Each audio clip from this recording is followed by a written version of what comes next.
All right. Welcome, everyone, to the latest installment of this series of conversations about American Judaism. I'm really, really excited to welcome Professor Shaul Magid here. He's had an enormous impact, and one of the books that we're going to be talking about, American Post-Judaism, has had an enormous impact on my own rabbinate. Um, I'm really excited to be in conversation about this crazy moment in American Jewish history, but also global Jewish history.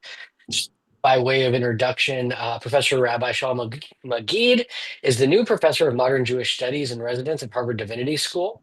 After an incredibly wide array of experiences in various modes of Judaism and receiving rabbinical ordination in 1984, he went on to complete a master's degree in Jewish thought from Hebrew University and a PhD in Near Eastern and Judaic studies from Brandeis. His research bridges centuries and disciplines, exploring topics from 16th century Kabbalistic mysticism and Hasidism, and to contemporary American Judaism, Jewish identity, race, and even critical theory. He's author of 8 books and just countless articles and essays, and has an incredible Substack that I would suggest following. Tonight, we're going to be talking primarily about topics from his 2013 book, American Post-Judaism, and his most recent book, The Necessity of Exile. Shaul, thank you so much for being with us tonight. Thank you, Andrew. One, I kind of just want to start us off with the big question, and it's implicit to the most recent blog post you made on your Substack, and is addressed throughout American post-Judaism. But how did we get from the the normative vision of American Judaism being Judaism as a religion to what we have now as a kind of like ethno-nationalist, Zionized form of American Jewish institutional life? Like, what were the major players, and how do you see that kind of happening over the past, let's say, 80 years? Thank you. First of all, I think I'm really kind of flattered that you're interested in talking about American post-Judaism, since um, it certainly didn't get this the airspace that The Necessity of Exile is. It's obviously a different book, but they do actually kind of cohere to one to the other. And the other interesting thing about American post-Judaism is that I don't have a chapter on Israel or Zionism at Mhm. all. So in a certain sense, the and Necessity of Exile is the kind of the companion book to that to some degree. And there's another book that I'm working on now, which I'm happy to talk about later. But this is a good question. We have gone from one side of the Jewish identitarian space to the other. I don't know. It's funny when you talk about American Judaism. Like, where do we really want to begin? Obviously, Yeah. the Jews that lived in the colonial period, a very small number of Jews that lived in the colonial period. There were Jews that were, the first Jews really were from Recife in Brazil, that are coming from Spain and Portugal, and probably the most well-known person from that period is Emma Lazarus, who of course wrote the famous poem on Statue of Liberty, and her sister Josephine Lazarus, who was an interesting person who most people don't know about, who spoke at the Yeah, I parliament. didn't know about her until your book. Yeah. Her book is fascinating too. Yeah, Yeah. she wrote this book called "The Spirit of Judaism," and that she published in, I think, in the 1890s. That was ripped to pieces in the New York Times by Kathleen Kohler, who was then the I don't know if he was yet the rector of Hebrew Union College. Anyway, I think a good place to start is really 1885, which is the Pittsburgh Platform. That might be a really good place to start, because the Pittsburgh Platform was the first official statement of Reform Judaism, and it there are a number of things that it says, but one of the important things that it says is that Jews are no longer a nation, but a people who are carriers of a religious tradition. And he really wanted to place a very strong emphasis on the idea that it is Judaism that defines the Jewish people, and not race in particular, as Jews were considered to be a race, certainly back then. And in a certain way, that's not the first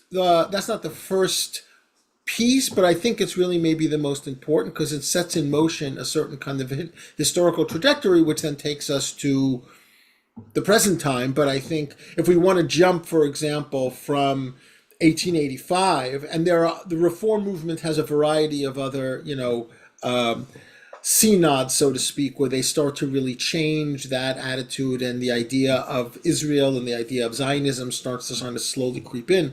But American Jews generally, from the beginning of the 20th century, were very wary of Zionism because Zionism really posed a very serious challenge for their Americanization, for them becoming Mhm. American, the kind of the accusations of dual allegiance and all of these kinds of things.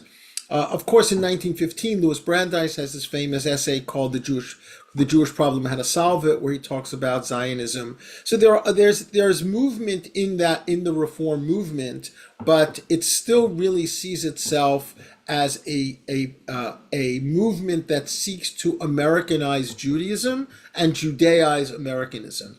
Yeah. I think there's something really interesting in the fact that um, Isaac Mayer Wise, who was the first chancellor of the Hebrew Union College, this goes back into the middle decades of the 19th century, believed that Americans will eventually become Reform Jews. Not Jewish Americans, Americans. All Americans. Yeah, Yeah. that Judaism, Reform Judaism, will become the national religion of America because Christians will see that everything is true about Christianity is Jewish, and everything that is not Jewish is not true about Christianity. So he And had that this, that yeah, that kind of goes back to Abraham Geiger's read too, right? This is a long tradition going back to Germany. Abraham Geiger was one of the early reformers who did this flipping. Susanna Heschel calls it reversing the Christian gaze right. of Christian understanding of Judaism by saying, actually, no, you Christians got it wrong. Judaism has it right. And if you want to understand your own religion, understand us.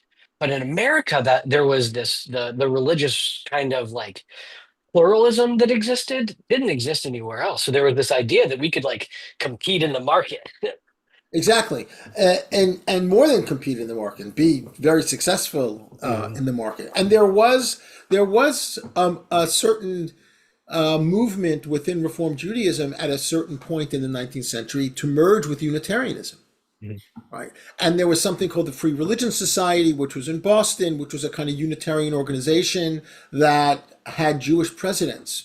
So it's an interesting story, that 19th century story, when Jews from Germany, after the first failed German Revolution, come to America, start to actually, build people like Levi Strauss and Schiff, and all of these people start to kind of build empires. San Francisco was a very big place after the gold rush, where a lot of Jews went. So then they were kind of moving in this way from that period through the First World War, and the increased immigration after the rise of Hitler, where Jews from Eastern Europe are coming from 1880 to 1920. That's considered to be the big immigration before the Johnson-Reed Act in 1924, which kind of created quotas, not only for Jews, but for people in Southern Europe, Italy in particular, and of course Eastern Europe, where Ukraine and Russia, and as a result, a lot of Jews. So that changed the whole topography. Whereas reform was pretty much the only game in town. I mean, Jonathan Sarna once said, if you want to think about Judaism in the larger spectrum, there's really two kinds: there's reform and everything else. And that's kind of what it was until really after the Second World War. But certainly by the 1920s and 1930s, you begin to have the immigration from the Pale of Settlement after the Russian Revolution and so on. And in a certain sense, these other groups, whether they be orthodoxy or what becomes conservative Judaism, they're kind of elbowing their way into the American Jewish landscape. And reform was still the dominant force, but these other movements were more traditional. Many of them were more sympathetic to Zionism, and they didn't have the same desire to assimilate to America the way that Reform Judaism did in its heyday in that period of the early 20th century. Of course, after the war, everything changes in terms of immigration, but also in terms of Israel and Zionism and the establishment of the state. But it's very interesting that there's a famous conference called the Biltmore Conference at the Mhm. Biltmore Hotel on Broadway in Manhattan in 1942. where David Ben-Gurion and Chaim Weizmann come to America and meet with a group of American Jewish Zionists. Stephen Wise, who was then the most popular, probably Reform rabbi of his generation, and Abba Hillel Silver, and Jacob Blaustein, and a number of others. They meet with Ben-Gurion and Weizmann, and basically Ben-Gurion and Weizmann tried to convince them to adopt a statist Zionist idea, which really had not been what American Zionism was. American Zionism was three things in the early period: trying to get Jews out of Europe, raising money to establish, settlement in Palestine, not necessarily for the purposes of establishing a state, just for people to live, and kind of the bit of a renaissance of Jewish culture and the Hebrew language and Hebraic culture and so on. The idea of a Jewish state was not something that a lot of the American Zionists were really that concerned with. And Ben-Gurion and excuse me, Ben-Gurion and Weizmann basically said, you have to be statist all the way. And they agreed, and that was a turning point in terms of American Judaism and certainly American Jewish Zionism, where it became a statist project. Although still, even at that point in the 1940s, most American Jews were not Zionists. They weren't all anti-Zionists. They weren't Zionists. Yiddish was still a very, very prominent language. It was an Eastern European culture. There were more Jews that were socialists than were Zionists. There were more Jews that were, coming from that communist socialist milieu in New York, the Forward, the Workman's Circle, the remnant of the Bund, and all of those kinds of things. And so it's a slow burn, really, until you get into, I think, really the late 1960s, after the Six-Day War. That changes everything. Yeah. The ACJ was actually established in response to the Biltmore Conference. That Right, was what triggered the first meeting of all the guys that ended up establishing it, right, as a way 1942, to, right? It was yeah. founded in 1942, yeah. Which, if you think about 1942 as a year when this is all happening, it's kind of ominous, right? Because Mhm. it shows you, in a sense, that a lot of American Jewry didn't really know exactly what was going on. I mean, they knew there Yeah. was a war and they knew that Jews were in trouble, but they didn't. The final solution was not something that American Jews really knew, and I'm talking about American Jewish leaders. So you kind of jump in a way from 1942 or the 1945 until 1967, and the Six-Day War does really clean the palette, so to speak, or clean the plate, I should say, of the story of the relationship between American Jews and Israel. And it's important to note in the 1960s, the large majority of American Jews had never visited Israel.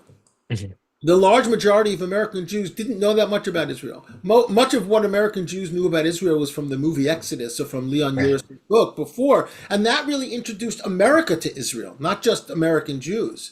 So it was really 67 was this kind of, was seen as this kind of miraculous event that really changed most American Jews' attitudes towards Israel and towards Zionism. And as I talk about in the book, Norman Podhoretz, I think in 72 or 73 in Commentary Magazine, writes this article where he says, we're all Zionists now, meaning the non-Zionist, the anti-Zionist part of the American Jewish world just started to kind of disappear at a certain So point. that's an interesting kind of segue, just bringing in Norman Podhoritz's piece too. Because do you have any sense of the relationship between that shift and the kind of institutional Jewish attempt at diffusing McCarthyist focus on Jews? Because that, the neoconservative movement uh, was kind of backlash, right? And it feels like so much of what happened in the Jewish institutional world around 1967 was in some ways about the Six-Day War, but maybe even more so about really drawing the line in the American Jewish institutional world around where Jews in America fell with regard to the Cold War. Right. Well, I think there are two things worth mentioning there. One is the Rosenberg trial Mhm. in the early 1950s, and the other one is the Eichmann trial. I think those two points. The Rosenberg trial and the Eichmann trial were incredibly important in terms of changing attitudes of American Jews, in terms of themselves and also in terms of their relationship to the Holocaust and Israel. Also, we have to remember that what we are calling the Holocaust doesn't really enter the mainstream Jewish imagination until the 1960s. It's really the Eichmann trial. I mean, Hasia Diner's book about, I think it's called Something We Remember, where she talks about memorials and things that are happening in the 1950s about the Holocaust, because the basic conventional wisdom before Hasia's book was the Holocaust wasn't the Holocaust until the Eichmann trial, and then until Richard Rubinstein's after Auschwitz in 1966. And she shows that no, actually, Holocaust memorials were happening in summer camps, in community centers in the 1950s, which, I mean, it's a good corrective to the narrative. But still, I think in the popular imagination, the Holocaust as such, as we talk about it now, is really the Eichmann trial really puts it on the map in a I certain. also I also think that there's like the Holocaust in the Jewish imagination and the Holocaust in the wider American imagination, because the Holocaust is such a major part of America's own post World War II mythos, right? Like the whole rationale, that I was taught in my public school for going to World War II was to save the Jews and then the Holocaust. Yeah. Obviously, that's revisionist, but I think that I do think that like you're saying, that widespread, even beyond the Jewish world, view of the Holocaust being a central piece of World War II was much later. Yeah. Yeah, I wrote a piece on the Holocaust Museum. Two versions of it. One of them came out in Jewish Social Studies. The other one was coming out in a book about Jimmy Carter. And what's so interesting about the museum is if and Edward Lilienthal wrote the kind of definitive book about the Holocaust Museum, which is a great book. If you look at the museum and you go through the museum, it really is basically a story about the American intervention in the war. That's how it comes out. It comes out that, oh, America saved the Jews at the end Yeah. of the thing. So the fact that there's a Holocaust museum on the Washington Mall, basically commemorating something that didn't happen in America, right? It's making the Holocaust the American story, Yeah. and that's how it's taught a lot in public schools around America, also, Mhm. right? Now, if you do a comparison, as Ed does in his book, between, let's say, the Holocaust Museum in Washington and Yad Vashem, it's a very, very different picture. You get a very different story of what the Holocaust is. Of course, in Yad Vashem, the end of the story is the state of Israel, Yeah. right? In America, the end of the story is America saved the Jews, Yeah. right? All right. Even though we know that actually it was the Russians that liberated Of Auschwitz, course. and I mean we know the stories, but it's fascinating the way this kind of mythos develops over the course of time. So I think that there's an important shift that's going on. We have to also remember at this time, and this goes to really, I'm 66, so my lifetime, where the Americanization process is successful. And you get to that turning point where most Jews in America were born in America. I'm not exactly sure when that is, sometime in the 1960s, probably a baby boomer phenomenon, where you have most American Jews not feeling like they're immigrants, not feeling uncomfortable, not feeling the need to Americanize. And part of the outgrowth of that is the emergence of the counterculture in the 1960s and the role that America plays in the counterculture, that then, in a certain sense, serves as an alternative to their own Jewish identity. They become radicals. They Yeah. become campus radicals. Before we get to the counterculture, I want to dial back a little bit, Yeah, and because within that is this um, idea in the counterculture of that time of like reclaiming a Jewish ethnic identity, akin to how other minorities in America were reclaiming their identities at that time. Um, and I'd love to pull back to Adler, Felix Adler, and then Mordecai Kaplan, because I think that conception of Jewish ethnic identity, and I think you really make this argument to a certain degree in the book, starts with Kaplan. yeah. But it's so fascinating to me. I figure folks probably don't really know who Adler and Kaplan are necessarily. That that Kaplan was Adler's student and went a complete 180 from Adler's choice. So could you give a little bit of background on who Felix Adler was, what he accomplished, and then how that kind of informed Kaplan? Yeah, I think Felix Adler. I like to say Felix Adler is the most important 20th century Jew that you've never heard of. All right. Now most of his work is in the late 19th century. His father is Samuel Adler, and his father was the rabbi of Emmanuel in Manhattan, which was the largest Reform synagogue. Maybe it was the largest synagogue in America at that time.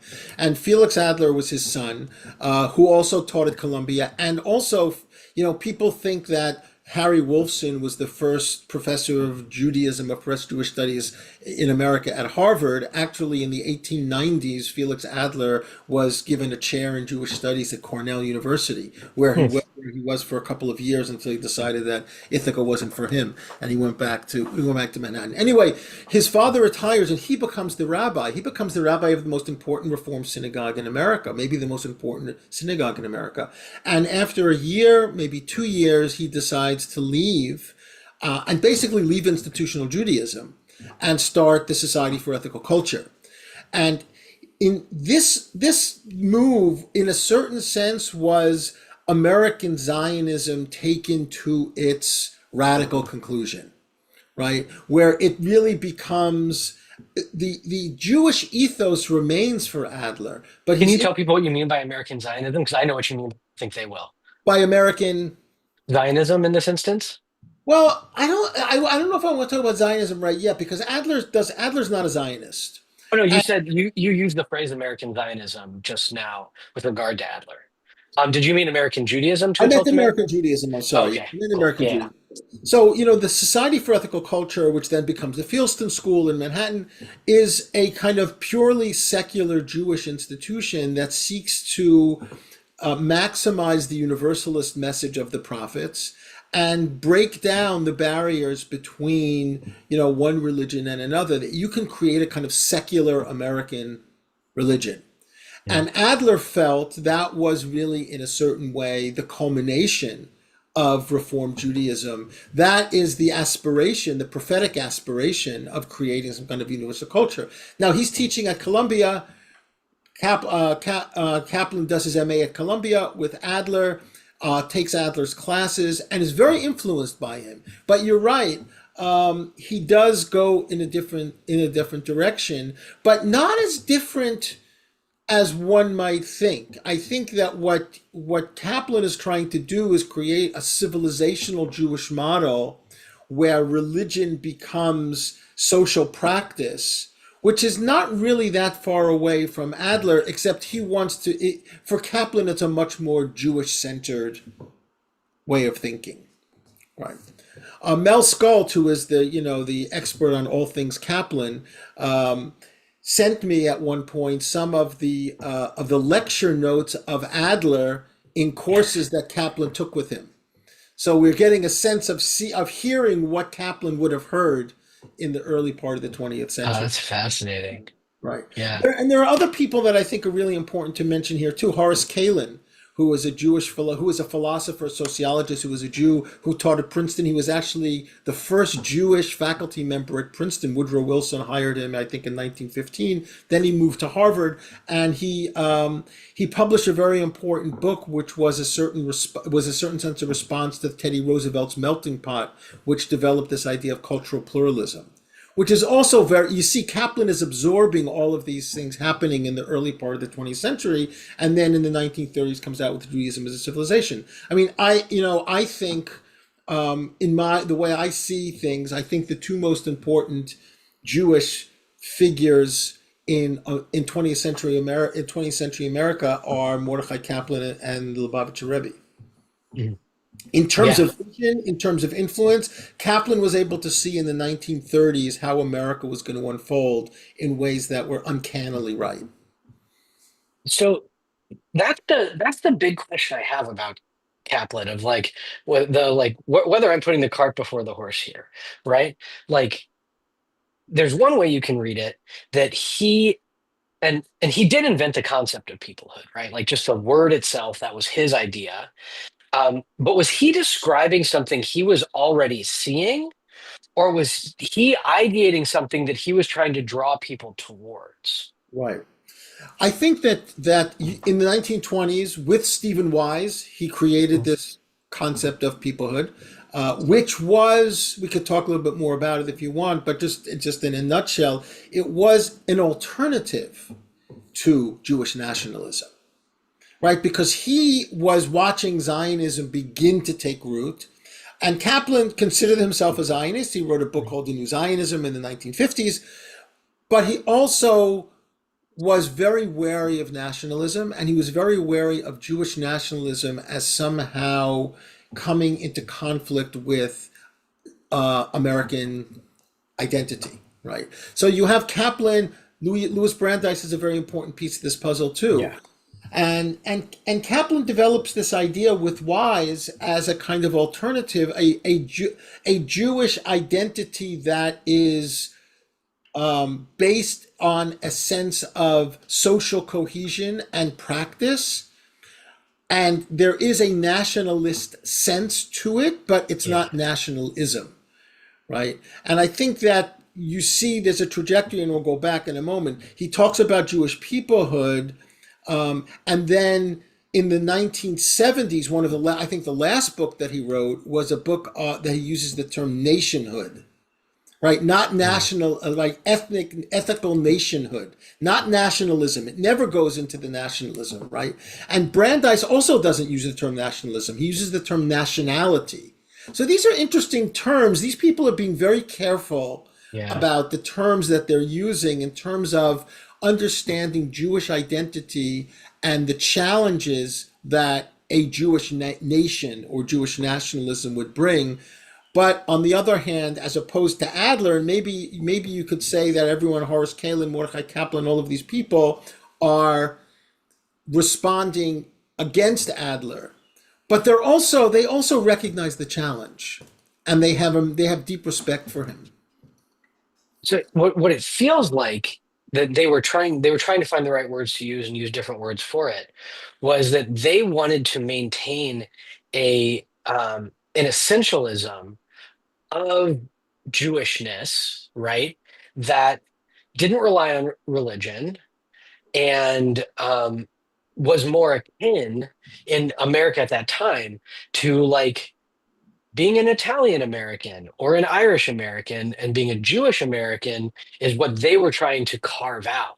Right. Um, and which is right, it's just ethnicity to a certain degree. And where do you see the line between nationality and ethnicity in that regard? Yeah, I think the other piece of it, the ethnicity part of it comes in when really in the 1930s, where the concept of race in reference to the Jews starts to become unusable after the Nuremberg laws in Yeah. 1935.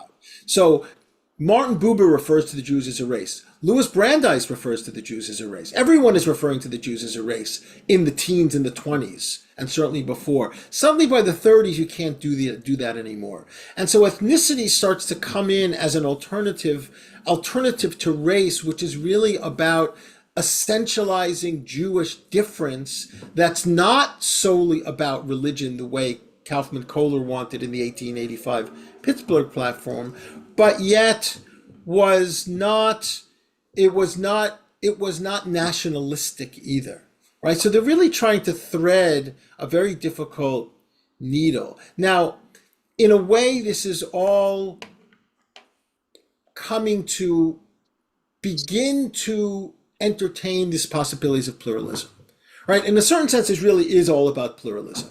What we call pluralism today, the idea of the toleration of difference, which is Mhm. different than multiculturalism, which is really the celebration of difference. So, there is a distinction. There's a line from pluralism to multiculturalism, but they're really not the same, right? Like multiculturalism is the Rainbow Coalition. Multiculturalism is diversity. Pluralism is really about different groups that have a similar vision. meaning the vision of living in an American pluralistic society. And religion becomes for Kaplan, and he's very much a student of Durkheim and others from that era, religion becomes a kind of social practice, right? That it's not necessarily about the belief in mitzvot. It's the belief that Jewish behaviors, what Daniel Boyarin in his book calls Jewish doings, that is Jews getting together, doing Jewish things as Jews, that really is what religion in a Durkheimian sense, that's what religion really is. And in a certain way, I think that part of the reason that Reconstructionist Judaism isn't more successful than it is because most of American Jewry is Reconstructionist at this point. In Yeah. term, and I would go from modern Orthodoxy to Reconstructionist. I mean, the idea of the JCC is a Kaplanian idea, right? Mhm. You recreate as Jews with other Jews, Yeah. right? The pool with the pool. That was David Kaufman's book about SAJ, about the Society for the Advancement of Judaism. So the idea of creating a rich, thick culture that is based on Jewish calendar, on Jewish behaviors, on Jewish objects, becomes the Kaplanian vision of American Jewry, and I think that he was largely successful. Um, I don't know if there's any material that you would know about of how he would have addressed this, but even at that time, there were small minorities um, of Jews who wouldn't fit the picture of what he was talking about when he was talking about the Jewish people that were already living in America. The Sephardim had been here forever, and their practices and viewpoints and modes of like these were folks who were actually like mostly from the Dutch Indian Company Yeah, originally. But even by this time, I would guess that there were some Jews from the Middle East that had come here, especially Persian Jews that had their own thing going on.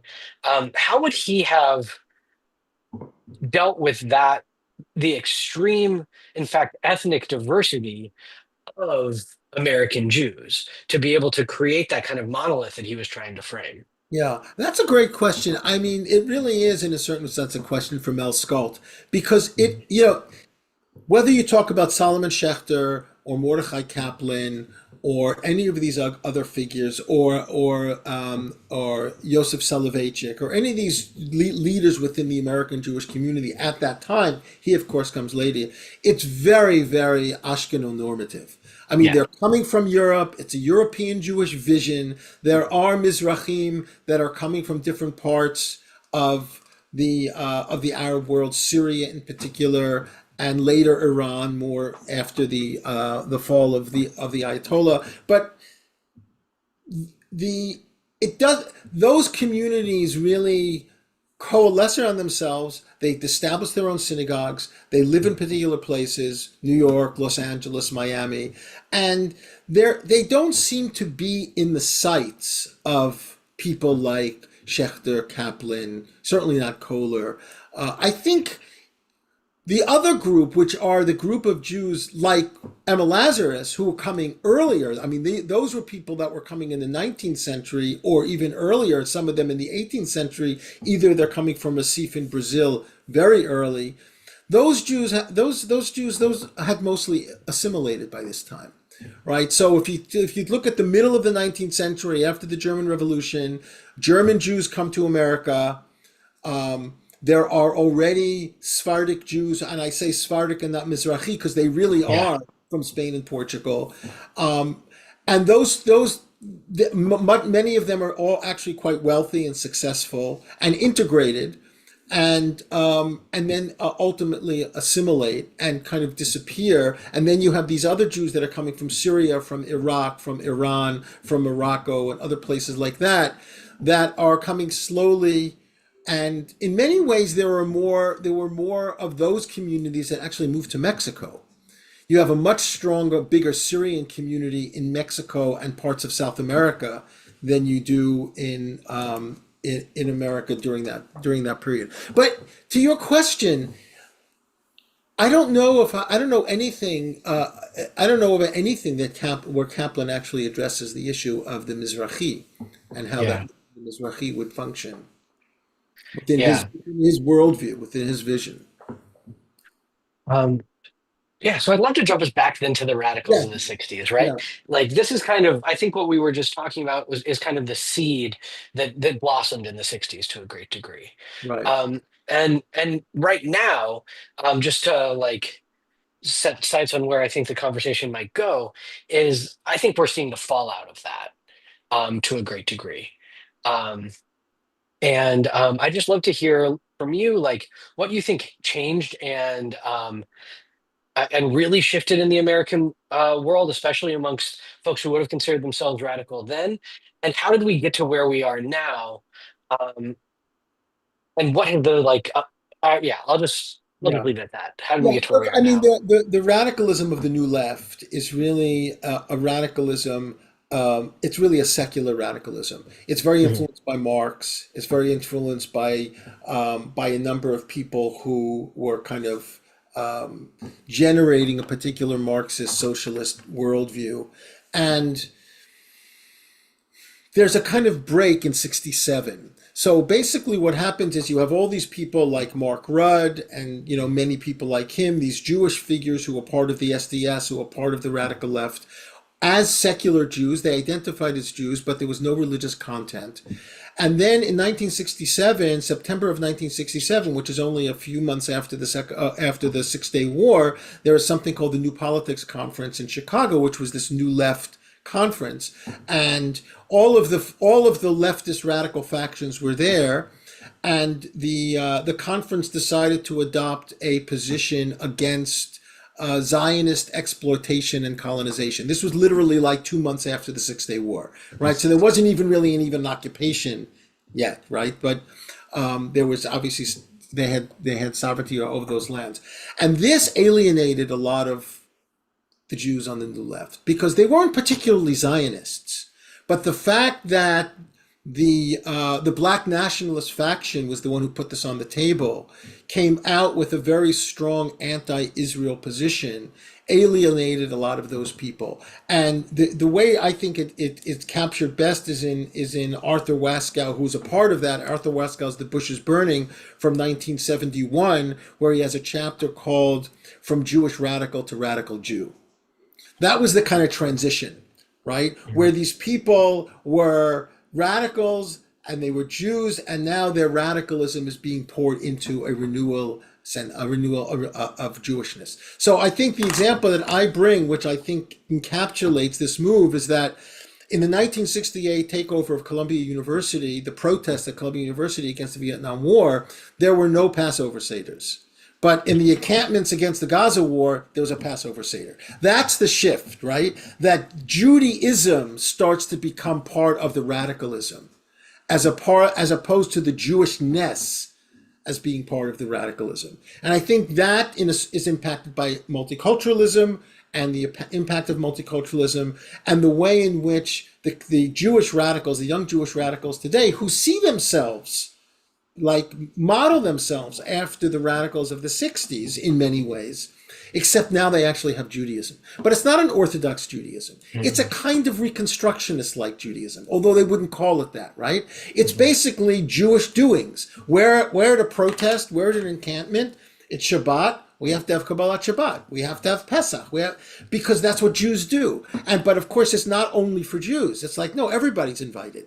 And this, in a certain sense, I think is an interesting amalgamation of Felix Adler and Mordechai Kaplan. Let's do Jewish things, but let's invite anybody in. Yeah. And kind of the like star of the book eventually is Zalman Schachter Shlomi, Right. right? Who I had never heard of him until I read this book, and it opened the door to all of his work and renewal to me. So I'm endlessly grateful to you for that. Um, and I don't think a single one of these like new young radicals that you're talking about that are doing these things, because I've been a part of them in New York as well. Um, know who that guy was, Right. right? But they are certainly doing um, the Judaism that he unleashed into America. And how do you think that um, renewal in that way has made itself so widely expressed by people who wouldn't ever even know to call it renewal Judaism. Right. Yeah, I think again in my mind, he's maybe the third most important. I mean, I see Zalman as the love child of Mordechai Kaplan and Lubavitcher Rebbe. I think in some way he's bringing together those two visions, right? And he has a chapter in his book Paradigm Shift called "Renewal and Reconstructionism: Not a Theoretical Dialogue" or something like that. It's not the exact title. In other words, that there is a connection between Reconstructionism and renewal, and it comes through, as I understand it, the Lubavitcher Rebbe's vision of America refracted through the New Age. That becomes the lens. It's kind of like it's the neo Hasidism is renewal of renewal is like the Lubavitcher Rebbe's vision plus LSD. Yeah, You put those together, and what you get is a certain kind of renewal that Mordechai Kaplan becomes, in a certain sense, he becomes the architect for, because it's a civilizational model. The difference between Kaplan and Zalman is that Kaplan was a rationalist, and right. Zalman is a spiritualist. Right. And so the rationalism of Kaplan never really survives the counterculture. Right. It gets, in a certain sense, fed by a certain kind of neo-Hasidism. Arthur Green, of course, is the president of the Right. RRC for 10 years, right? And he comes into it through Zalman. And the Lubavitcher Rebbe, I think, in a weird way, is the real visionary of the whole thing. Now, he didn't take it the way Zalman took it, but that's because he, like everybody else, is limited by their own historical, their own biography. But that's kind of where it is. I spent a couple of weeks in Boulder some years ago going through all of the correspondence between Lubavitch Rebbe and Zalman that I hope to kind of translate and come out and publish as a book. It's fascinating where Zalman is really pushing him towards to move in a certain direction, and he can move. I'm talking about the Lubavitch Rebbe now, can move only so far, Yeah. but he can't actually go there. And it's like it's Zalman meeting Thomas Merton. It's Zalman meeting Timothy Leary. It's a whole series of meetings that he has. Howard Thurman from BU, who was the Black radical tradition, was Yeah. also And Ram Dass too, right? Ram Dass. I mean, what one of the interesting little tidbits is that Zalman goes to sit in on Howard Thurman's seminars at BU a year or two after Martin Luther King was there. So Right. they were almost sitting in the same classroom with Thurman, right? So they're getting fed the same kind of religious radicalism, spiritualism through Thurman. So Thurman's a really also one of these figures that's not well known enough within the Jewish world. He certainly is in the Black radical tradition world. So this is all kind of coming together, and I just want to add one other thing that Susanna Hesher told me. I don't know if it's ever been written down, but her father said, I don't know if her father said to her or her father said in some public forum that if there's a future for Judaism in America, it's in the black church. Now, what he meant by that, we can discuss, but I'm just saying that's another piece of it. Civil rights and the Yeah. concept of race and the role that Jews play in that. I think that's another part of the story. Yeah. And I would guess he meant something like what Mark Ellis wrote, right? The like Jewish liberationist theology type stuff. But all this is just bringing up to me, and this is of course where I'm going to go with it, just being a reform rabbi, is this feels like the slow unfolding of what Isaac Mayer Wise originally said, right? And that in a certain way that and Kaufman Kohler's concept of the mission of Israel as it was supposed to unfold in America was the same thing, Yeah, right? That starting with those early reformers and maybe even just kind of channeled through Felix Adler laid this groundwork for an American Judaism that um, transcends Jewishness, right? The Judaism is there for itself, and it's there for everybody, and Jews are the ones that are mostly doing it. right. But it's a wisdom tradition for all people, which is also something by the end of his life, Solomon Schechter Shlomo was saying all the time. Right.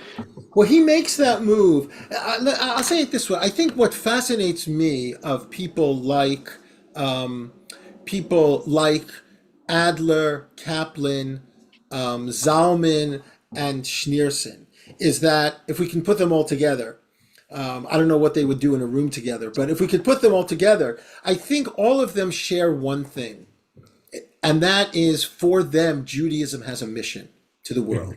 Yeah. It has a mission to the world, and that's a big thing because that's not actually so common. I don't think, for example, someone like Rabbi Soloveitchik and the construction of modern orthodoxy, I don't think it sees itself as having a vision to the world. It's a community that is bringing together modernity and tradition, and Torah Umada, and creating a community and a structure to reproduce itself in an educational system and so on and so forth. But I don't really see that it has a mission to the world. I think all of the people I mentioned, from Adler to Kaplan to the Lubavitcher Rebbe to Zalman, said that Judaism actually has something important to give to the world, and they all had different understanding of what that was because they were all living at different times in history.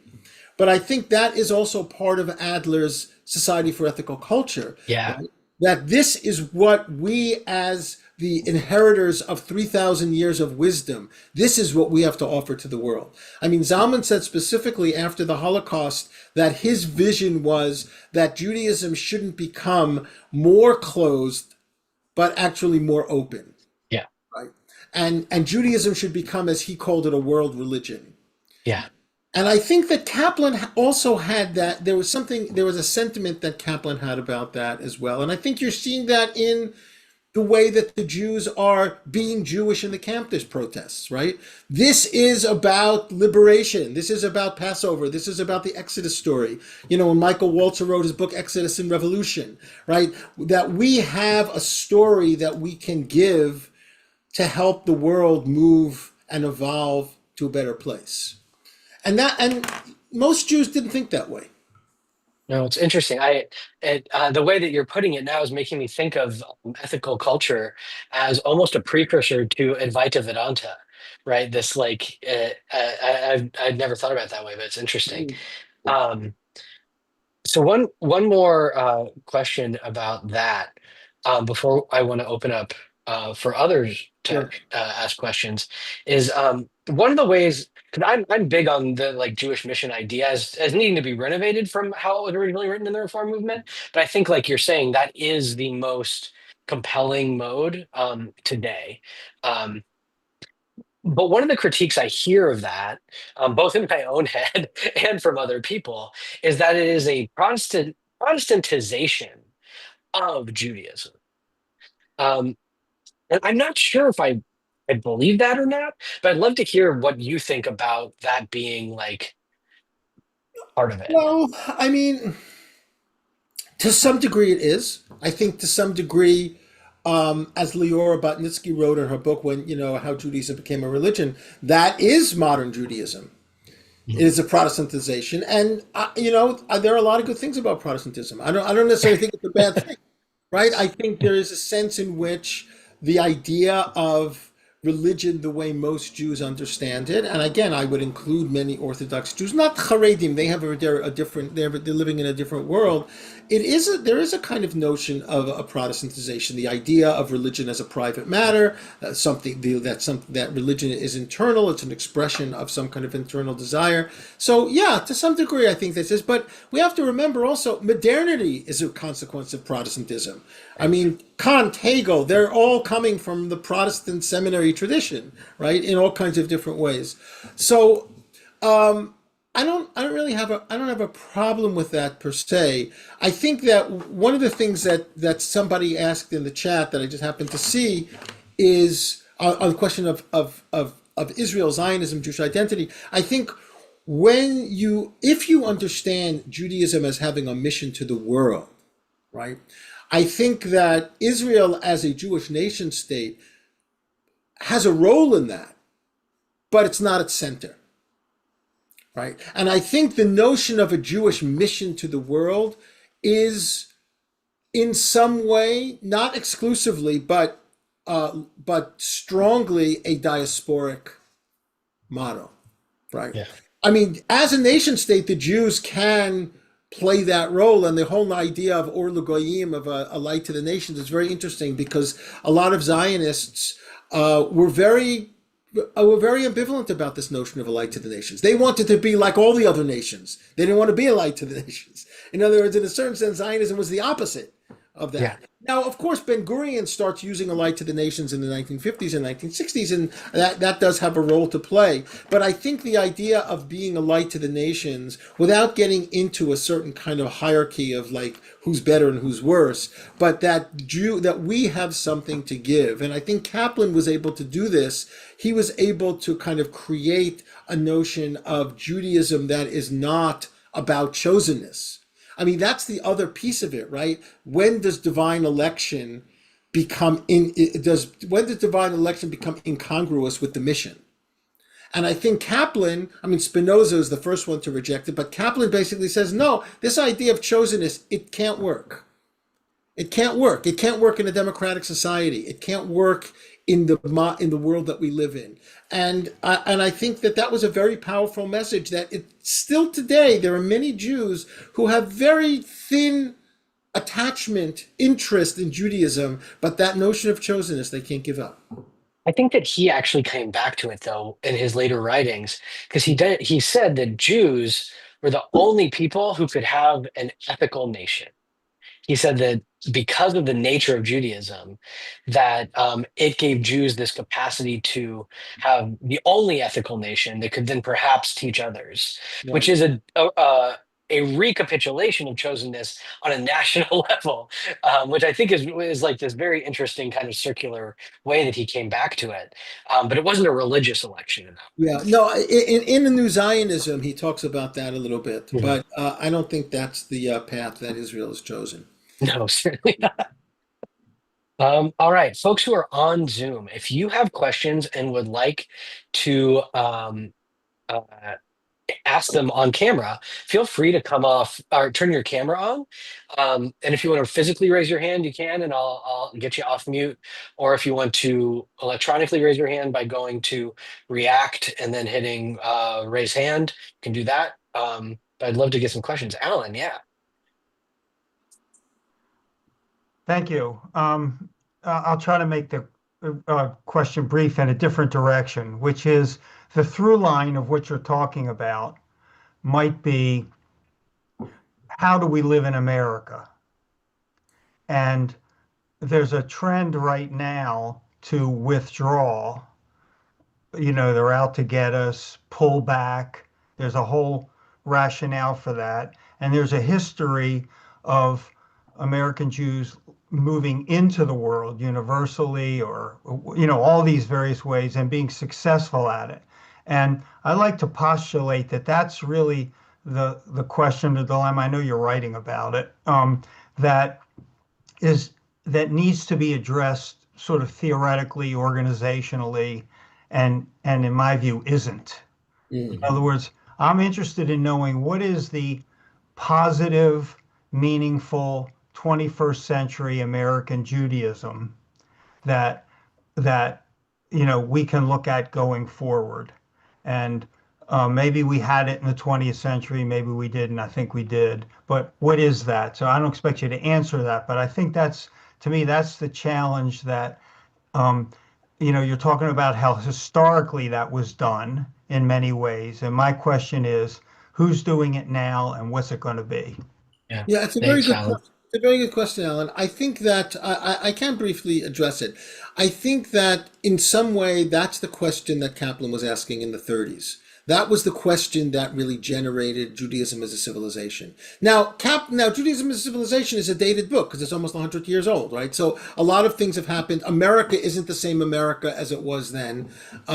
The Jews are not the same people as they were then. Now the Jews have a state, even though those that choose not to live in it. So how does that happen? I think that it happens in the way that for me, I mean personally, the Zalman's vision I think really captured it is to say that we have to basically say we have a gift to give to humanity. We have we can participate in this.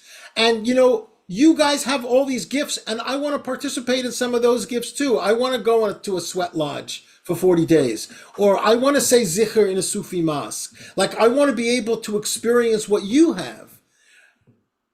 But to do that requires a certain lack of fear. And I think there are segments of the Jewish world that want to instill a kind of fear that would prevent us from doing that. It's a fearlessness, and it's not easy. It's after the Holocaust, it's very courageous to be able to do something like that. But I think that one of the things that I find all of the people we've been talking about thus far, what they were trying to avoid in different ways was the Jewish people falling into survivalism. Because if survivalism is the dominant mode of Jewish life, it's just not very interesting. And it doesn't really contribute anything. And I think that there are certain elements in the Jewish world that are pushing us that way. I think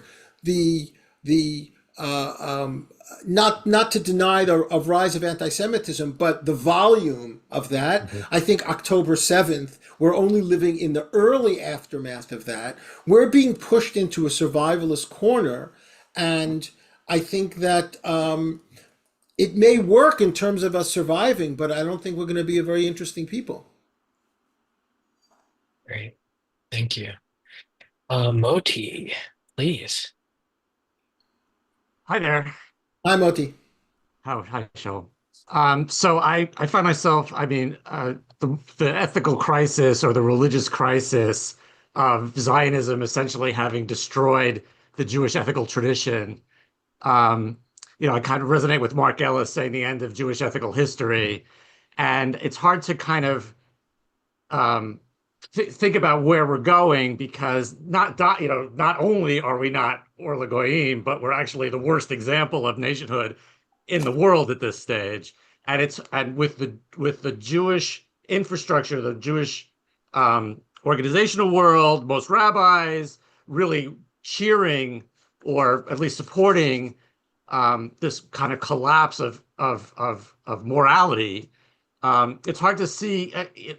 Do we separate from Zionism and just you go your way and I'll go mine? Is that even feasible?